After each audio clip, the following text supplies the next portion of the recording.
오늘 우리에게 주시는 하나님의 말씀은 사도행전 2장 14절로 21절까지의 말씀입니다. 사도행전 2장 14절부터 21절까지의 말씀, 신약성경 188쪽에 있습니다.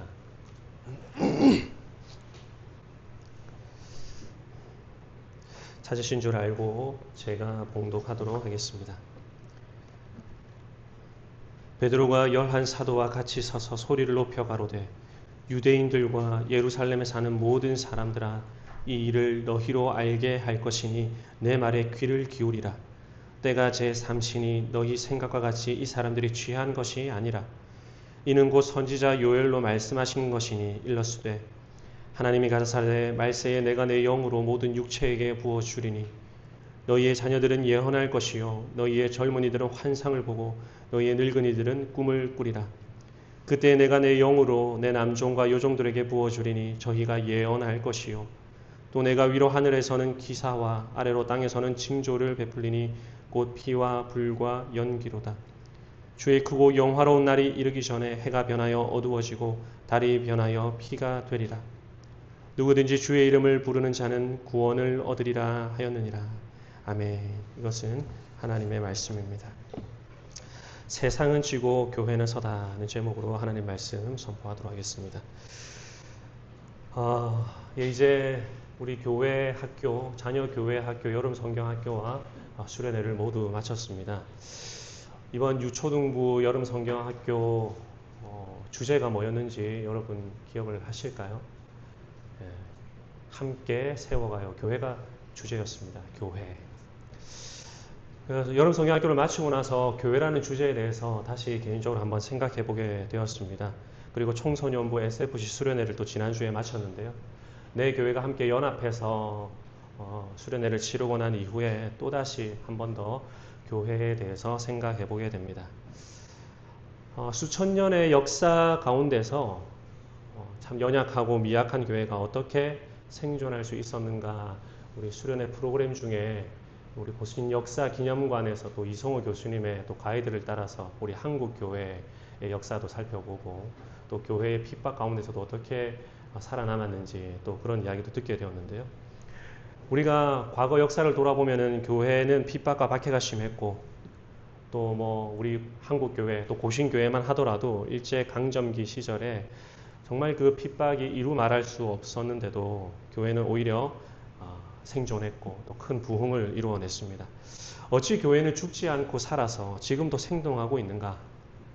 우리 교회 같은 경우는 주일학교가 크지도 않고 또 선생님도 많지 않은데 그런데도 여러 교회가 연합해가지고 수련회를 치르고 또 재정이 부족하면 많은 교회가 더 부담을 하고 또 봉사자가 없으면 또 우리 청년들이 조장으로 헌신하고 해서 교회가 하나님의 말씀을 가르치고 전수하는 이 본연의 일을 할 수 있도록 또 어떻게 이렇게 힘을 합쳐서 끈질기게 교회의 사명을 감당하고 있는가, 그런 생각을 해보게 되었습니다.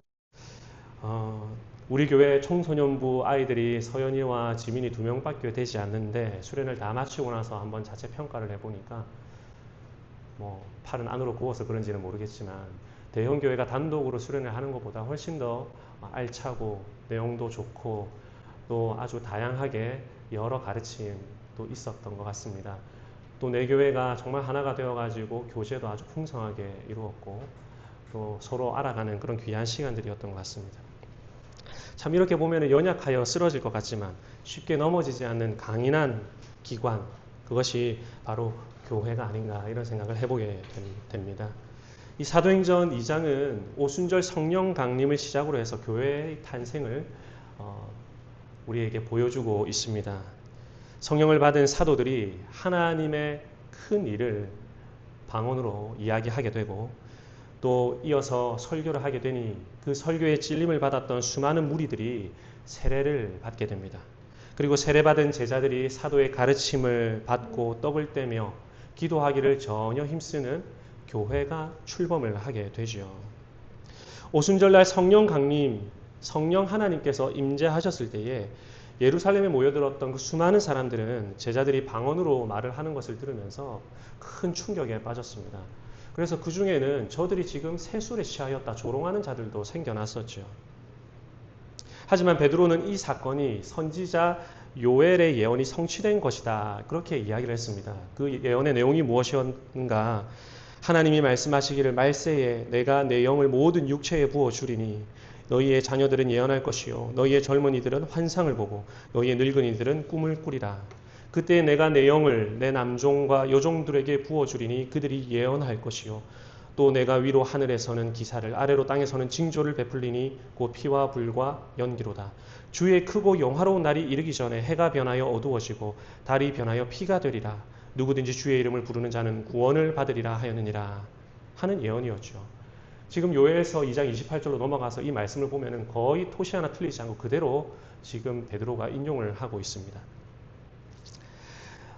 제자들이 방언으로 하나님의 큰 일을 말한 것이 요엘의 예언처럼 너희 자녀들은 예언할 것이고 젊은이들은 환상을 보고 늙은이들은 꿈을 꾸게 될 것이다. 내가 내 영을 내 남종과 여종들에게 부어주리니 그들이 예언할 것이다 라는 이 말씀의 성취라고 본 것입니다. 그런데 그 다음은 우리가 쉽게 간과하기가 쉽습니다. 또 내가 위로 하늘에서는 기사를 아래로 땅에서는 징조를 베풀리니 곧 피와 불과 연기로다. 주의 크고 영화로운 날이 이르기 전에 해가 변하여 어두워지고 달이 변하여 피가 되리라. 누구든지 주의 이름을 부르는 자는 구원을 받으리라 하는 바로 이 후반부의 말씀이죠. 베드로가 오순절 성령 강림과 그로 인한 교회의 탄생이 요엘의 예언이 성취된 것이라 이렇게 말하고 있다면은 단지 이 앞부분뿐만 아니라 이 뒷부분도 어떤 의미가 있는지 우리가 함께 살펴봐야 되지 않겠습니까?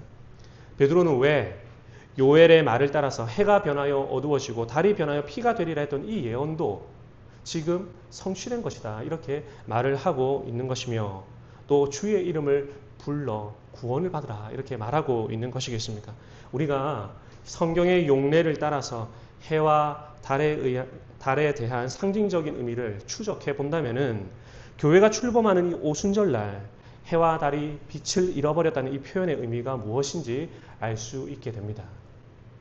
이 의미를 알게 되면 주님께서 머리가 되시는 교회라는 기관이 얼마나 위대한 기관인지 또 이 교회의 일원으로 살아간다는 것이 얼마나 복된 일인지를 알게 되죠.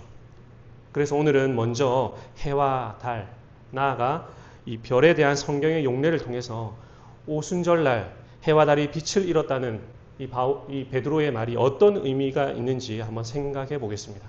나아가서 예수님의 승천과 오순절 성령을 보내주시는 이 사건과 깊은 연관성이 있는 구약의 선지서 다니엘서의 한 말씀을 통해서 출범이 얼마나 위대한 일인지도 한번 살펴보도록 하겠습니다.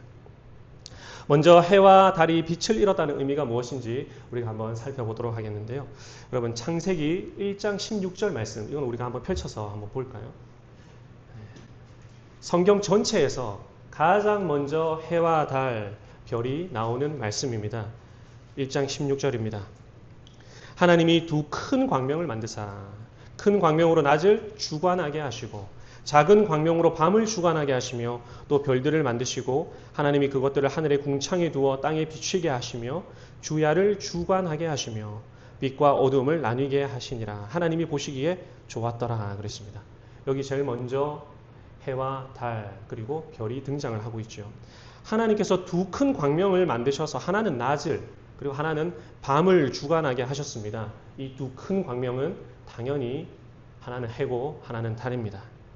또 별들을 만드시고 하나님이 그것들을 하늘의 궁창에 두어 땅을 비추게 하사 주야를 주관하게 하시며 빛과 어둠을 나뉘게 하셨다. 그렇게 기록하고 있습니다. 그러니까 이 해와 달과 별은 낮과 밤을 주관하는 그런 광명체로 하나님이 두셨던 것이죠. 창세기에 처음 기록된 해, 달, 별, 하늘과 낮을 통치하는 물론 하나님께서 통치하시지만 지금 성경이 해와 달과 별을 주관자로 이렇게 표현을 하고 있습니다. 창세기에 처음 이 1장 16절 17절에 해, 달, 별이 낮과 밤을 통치하는 어떤 주관자, 통치자로 이렇게 등장을 한다면은 여러분 창세기 말씀 가운데 해, 달, 별이 등장하는 또 유명한 에피소드가 하나 있죠. 바로 요셉의 꿈 이야기입니다. 창세기 37장 5절 이하에 보면은 요셉이 하루는 꿈을 꾸고 그 꿈의 내용을 형들에게 이야기를 합니다. 우리가 밭에서 곡식을 묵더니 내 단은 일어서고 당신들의 단은 내 단을 둘러서서 절하더이다. 그 꿈 이야기를 들었던 형들은 대번에 이렇게 이야기를 하죠. 네가 참으로 우리의 왕이 되겠느냐? 참으로 우리를 다스리겠느냐? 하고 그 꿈과 그 말을 인하여 요셉을 더욱 미워하게 되었더라. 그렇게 성경에 기록합니다. 근데 요셉이 다시 한번 꿈을 꾸게 됩니다. 내가 또 꿈을 꾼즉 해와 달과 열한 별이 내게 절하더이다 하니라. 이 두 개의 꿈은 연결되어 있는 꿈이죠. 바로가 같은 꿈을 두 번 꾼 것이 확실히 일어날 일임을 알려줬던 것처럼 요셉이 꾼 꿈도 그가 다스리는 자가 될 것임을 예언하는 꿈이었습니다. 그래서 형들이 요셉을 향해서 네가 참으로 우리의 왕이 되겠느냐, 참으로 우리를 다스리겠느냐 말했던 것처럼 요셉의 부모도 요셉을 향해서 나와 내 모친과 내 형제들이 참으로 가서 땅에 엎드려 너에게 절을 하겠느냐 그렇게 꾸짖으면서 물어보았죠. 결국 요셉의 꿈대로 요셉은 이집트를 다스리는 총리가 되고 바로의 온 집을 다스리는 사람이 됩니다. 요셉의 꿈에 등장했던 해, 달, 별이 주관하고 다스리는 일 혹은 통치자와 주권자와 연결되어 사용되고 있는 것이죠. 요셉의 꿈이 그렇게 실현되기 때문입니다. 여러분 여호수아서 10장 12절 말씀에도 해와 달이 등장을 합니다. 여호와께서 아모리 사람을 이스라엘 자손에게 붙이시던 날에 여호수아가 여호와께 고하되 이스라엘 목전에서 가로되 태양아 너는 기브온 위에 머무르라 달아 너도 아얄론 골짜기에 그리할지어다 하매 태양이 머물고 달이 그치기를 백성이 그 대적에게 원수를 갚도록 하였느니라. 여러분 잘 아는 기록이죠. 하나님께서 가나안 아모리 족속과 싸우시던 그날 해와 달이 멈추게 하시는 우주적인 역사를 일으키셨습니다. 이 일은 상징적인 일이 아니라 실제로 일어난 일로 우리가 봐야 하겠죠. 이 전쟁을 통해서 한 나라는 흥하게 되고 한 나라는 망하게 됩니다.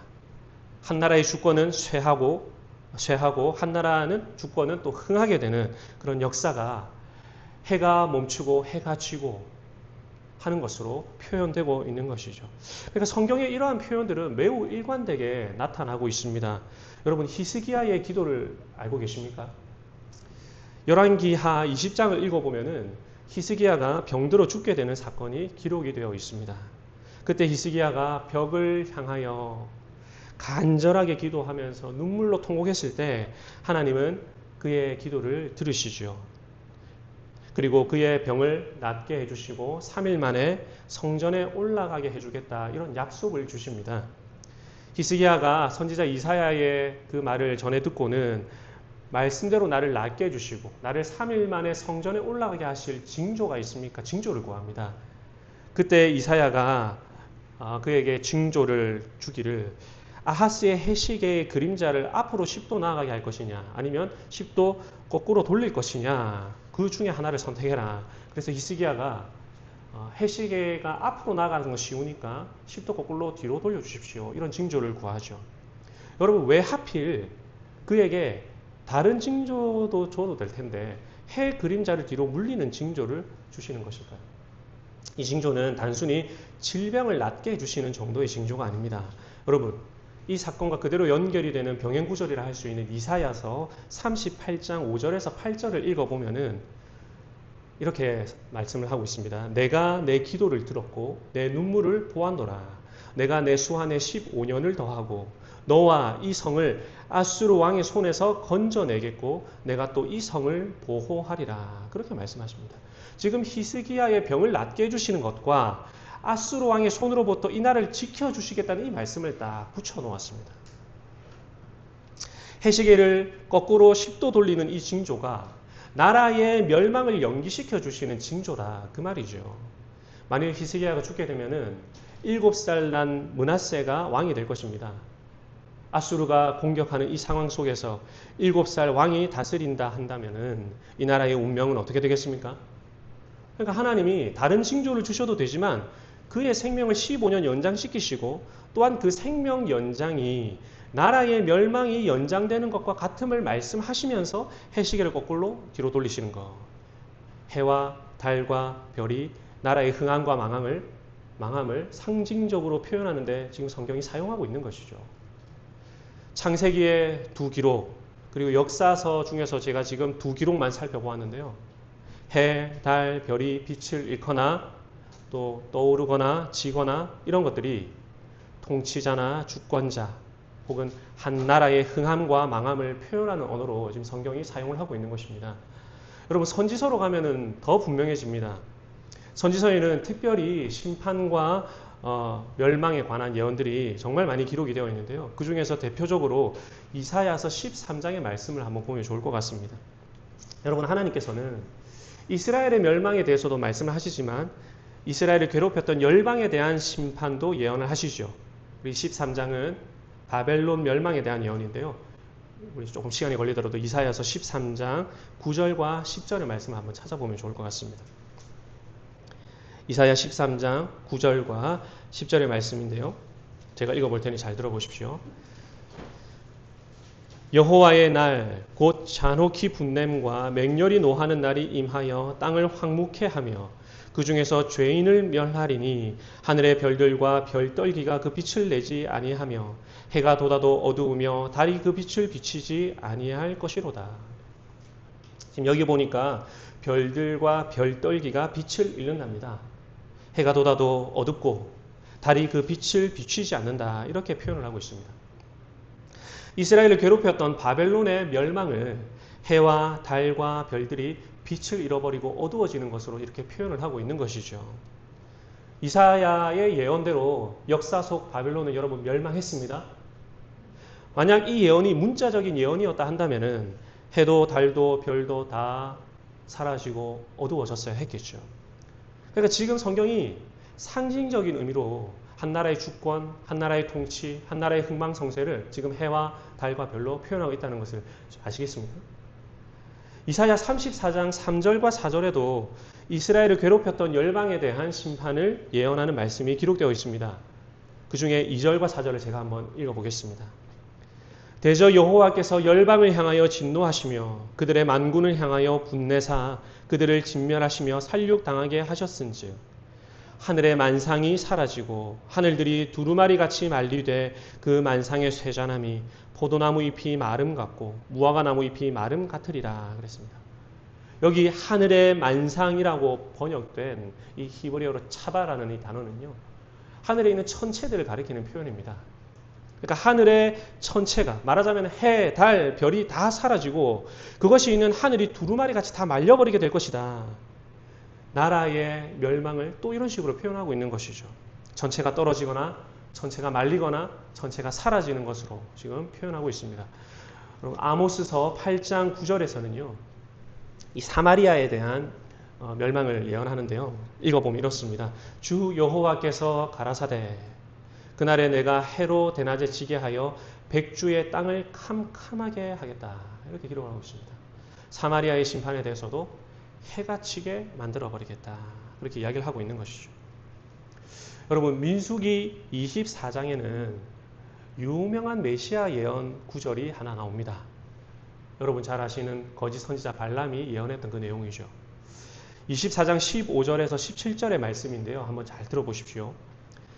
노래를 지어 가로되 부올의 아들 발람이 말하며 눈을 감았던 자가 말하며 하나님의 말씀을 듣는 자가 말하며 지극히 높으신 자의 지식을 아는 자 전능자의 이상을 보는 자 엎드려서 눈을 뜬 자가 말하기를 내가 그를 보아도 이때의 일이 아니며 내가 그를 바라보아도 가까운 일이 아니로다.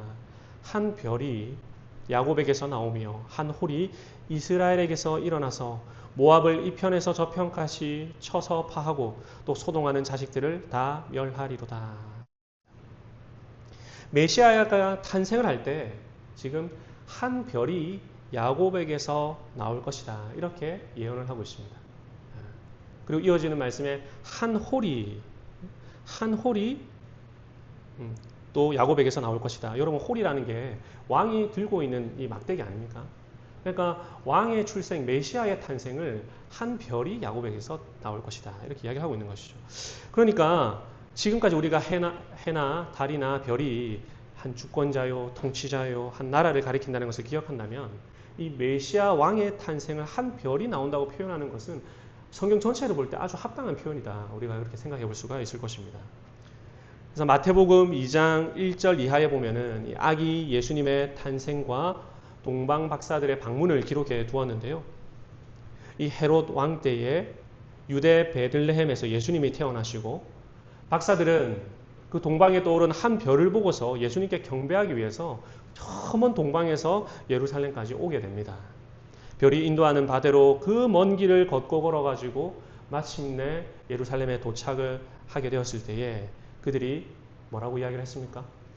분명히 별을 보고서 먼 길을 왔는데 이 별의 주인이 누구입니까? 이렇게 묻질 않고 유대인의 왕으로 나시니까 어디에 있습니까? 그렇게 물어보았습니다. 해나 달, 별에 대한 성경의 상징적인 이런 표현 방식을 알게 되면은 이거 충분히 이해가 되죠. 오늘 베드로가 요엘의 예언이 성취되었다는 이 말도 우리가 이 성경의 해달 별을 사용하는 성경의 상징적인 언어에 익숙하게 된다면은 이것이 결코 가볍게 들리지 않을 것입니다. 지금 다시 한번 베드로의 말을 들어보십시오. 베드로가 11 사도와 같이 서서 소리를 높여 가로되 유대인들과 예루살렘에 사는 모든 사람들아 이 일을 너희로 알게 할 것이니 내 말에 귀를 기울이라. 때가 제3시니 너희 생각과 같이 이 사람들이 취한 것이 아니라 이는 곧 선지자 요엘로 말씀하신 것이니 일러스되 하나님이 가라사대 말세에 내가 내 영으로 모든 육체에게 부어주리니 너희의 자녀들은 예언할 것이요 너희의 젊은이들은 환상을 보고 너희의 늙은이들은 꿈을 꾸리라. 그때 내가 내 영으로 내 남종과 여종들에게 부어주리니 저희가 예언할 것이요 또 내가 위로 하늘에서는 기사와 아래로 땅에서는 징조를 베풀리니 곧 피와 불과 연기로다.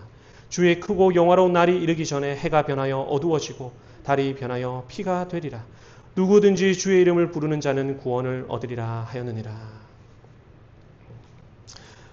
지금 이 예언이 성취된 것으로 지금 베드로가 이야기를 하고 있습니다. 오늘 이 오순절날 성령 하나님께서 강림하시고 제자들이 하나님의 큰 일을 말하는 이때 도대체 어떤 일이 일어났기에 하늘의 해는 어두워지고 달은 변하여 피가 되었다고 말하고 있는 것입니까? 성령의 임재와 베드로의 설교를 통해서 지금 이 오순절날에 도대체 무엇이 새로 세워지고 있습니까?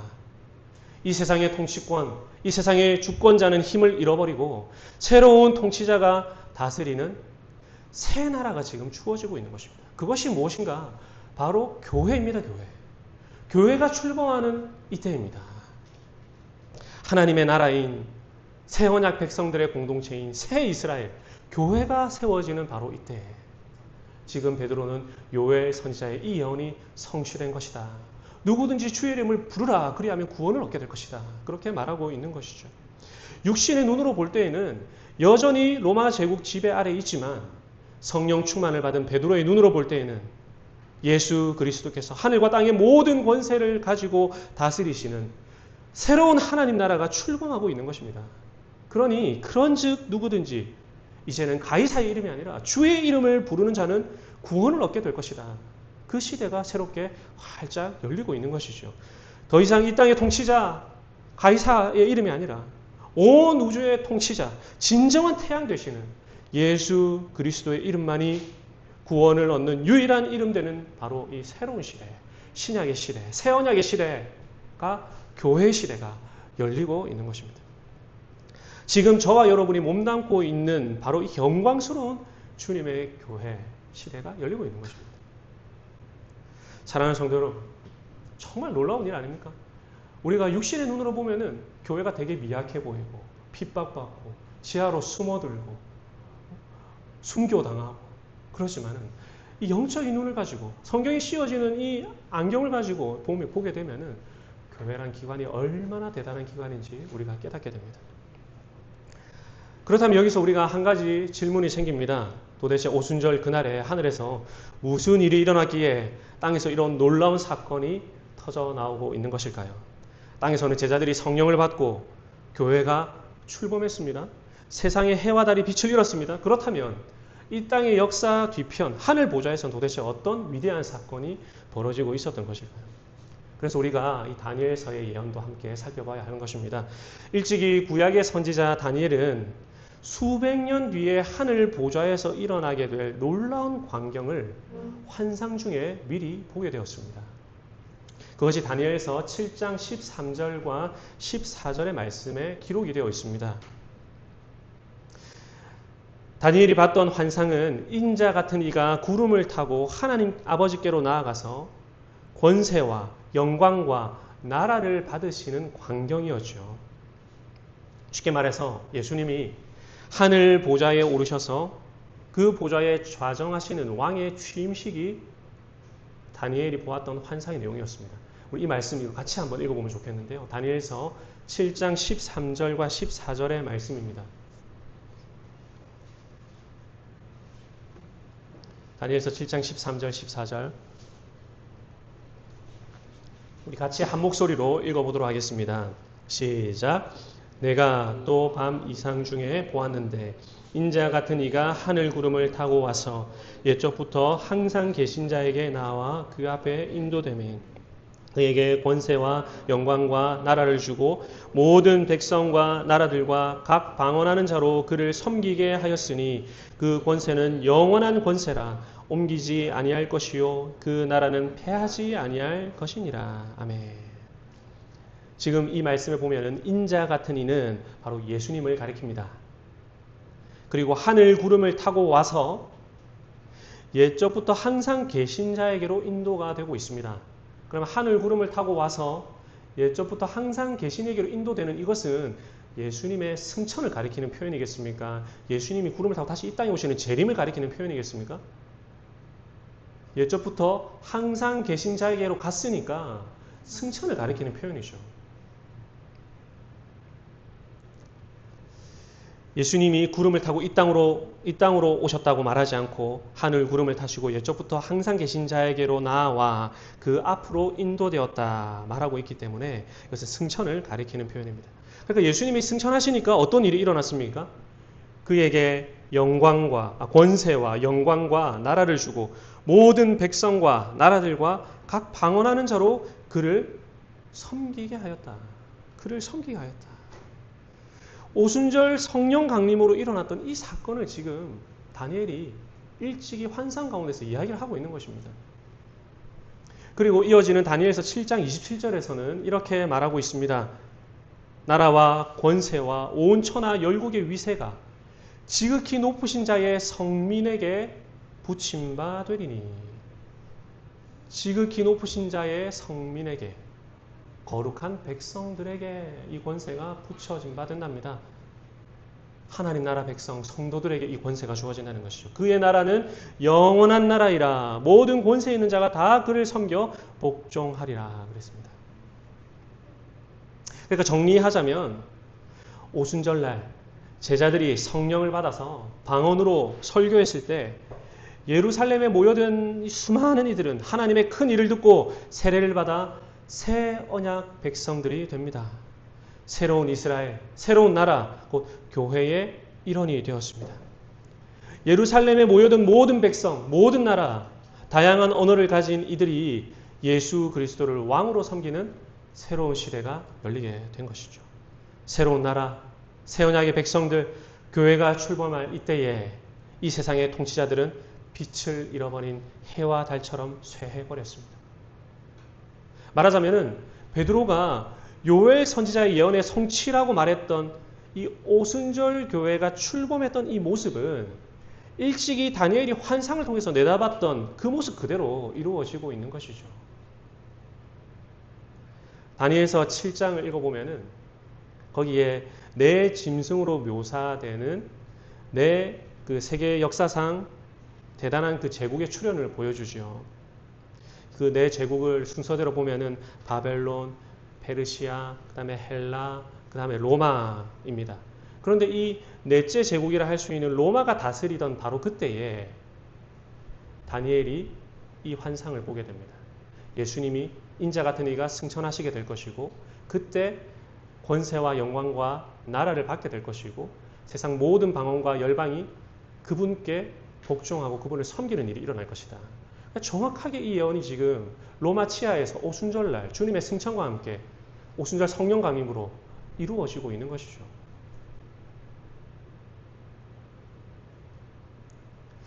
앞선 네 제국들, 온 세계를 주름 잡았던 그 네 제국과 그 황제들이 아무리 강하다고 하지만 다 역사의 뒤안길로 사라져 버렸습니다.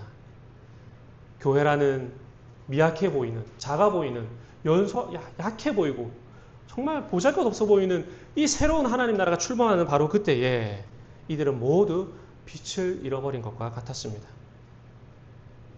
그리고 이 교회의 백성들, 하나님 나라의 성민들은 왕과 같은 권세를 갖게 되었던 것이죠. 나라의 권세와 온 천하 열국의 위세가 지극히 높으신 자의 성민에게 붙임바 되리니라고 말했기 때문입니다. 그러니까 사랑하는 성도로 한번 생각해 보십시오. 이 교회의 대단함, 교회의 위대함이라는 것이 바로 이런 것입니다. 우리가 육안으로 보면은 교회는 대단히 보잘것없어 보이고 힘도 없어 보이고, 특별히 또 우리 개척교회 이 남천안 장로교회를 보면은 교세도 작아 보이고 사람들로 별로 없어 보이고 수련회를 해도 여러 사람이 모여가지고 연합해서 해야 되고 뭐 그런 여러 가지 열세고 어려움들이 있어 보이지만 하나님의 시선에서 바라보는 교회라는 것은 전혀 그렇지 않다는 것이죠. 때로 교회는 세상의 핍박 때문에 땅 위에서 자취를 감춘 것 같았던 적도 있죠. 때로는 지하 동굴로, 숲으로, 광야로, 절벽으로, 또 카타콤베로 숨어들었던 적도 많습니다. 때로 교회는 여러 열악한 환경과 조건 때문에 서로 연합하고 연대하지 않으면 안 될 만큼 확 쪼그라들기도 했습니다. 우리 교회처럼 작은 교회도 여전히 존재하고요. 성경학교, 수련회 이런 거 연합해서 해야 겨우 할 수 있는 그런 교회도 있습니다. 하지만 하나님께서 세우신 이 땅의 교회를 성경이 우리에게 씌워준 안경을 쓰고서 바라본다면은 세상의 그 어떤 권세도 비비지 못할 만큼 강력한 권세와 영광이 있는 기관이 바로 주님의 몸된 교회라 이 말입니다. 해와 달과 별이 그 빛을 다 잃어버릴 만큼 강력한 주권자가 다스리는 기관이 바로 교회라는 새로운 하나님의 나라입니다. 이 세상의 주권자와 통치자들도 교회의 권세 앞에서는 어떤 일도 할 수 없을 만큼 교회의 권세는 막강합니다. 교회의 권능은 강력합니다. 위대합니다. 세상이 혹 우리의 육신은 상하게 할 수 있을지 몰라도 또 역사 속에서 그것이 어느 정도 성공했을지는 몰라도 우리의 영혼은 결코 상하게 할 수가 없습니다. 그리고 심지어 상한 우리의 육체마저도 이 새로운 나라를 다스리는 우리 구주 예수님께서는 마지막 날에 다시 살려내실 것이다. 그렇게까지 약속하고 계십니다. 교회를 핍박하고 성도를 죽인다 하더라도 아무런 소용이 없는 것이죠. 사랑하는 성도 여러분, 그러니 우리가 오늘 이 아침에 내가 교회의 일원이다, 내가 하나님 나라인 교회의 성민이다는 이 사실에 큰 자부심과 자긍심을 가지시기를 바랍니다. 해와 달과 별도 교회의 권세 앞에서 빛을 잃어버렸던 것을 기억하시면서 지금 내가 교회의 성도로 살아간다는 이 사실에 큰 긍지를 가지시기를 간절히 바랍니다. 우리 눈에는 교회가 작게 보일지 몰라도 하나님의 눈에는 교회는 거대하고, 우리의 눈에는 비록 교회가 미약해 보일지 몰라도 하나님의 눈에는 강대한 기관이 바로 교회입니다. 교회 학교 행사들을 치르면서 다시 한번 교회를 생각해 보게 됩니다. 하나님, 주님의 몸된 교회의 위대함을 깨닫고 이 교회, 하나님 나라의 백성으로 살아가는 그 긍지를 우리에게 주시옵소서. 그렇게 다시 한번 기도하게 됩니다. 사랑하는 성도 여러분, 여러분 매우 크신 분들입니다. 여러분 지금 매우 위대한 나라의 백성으로 살아가고 있는 것입니다. 하나님의 눈으로 보시면 주님의 몸된 교회는 온 우주, 이 땅을 지금 가득 뒤덮고 있습니다. 생육하고 번성하여 땅에 충만하라는 주님의 그 문화 명령이 그대로 지금 이 땅에서 성취되어 이루어지고 있죠. 그래 여러분, 육안을 여십시오. 육안을 버리고 영안을 여십시오. 주님의 말씀으로 우리에게 씌워진 그 안경을 쓰시고 주님의 몸된 교회를 다시 새롭게 한번 바라보시기 바랍니다.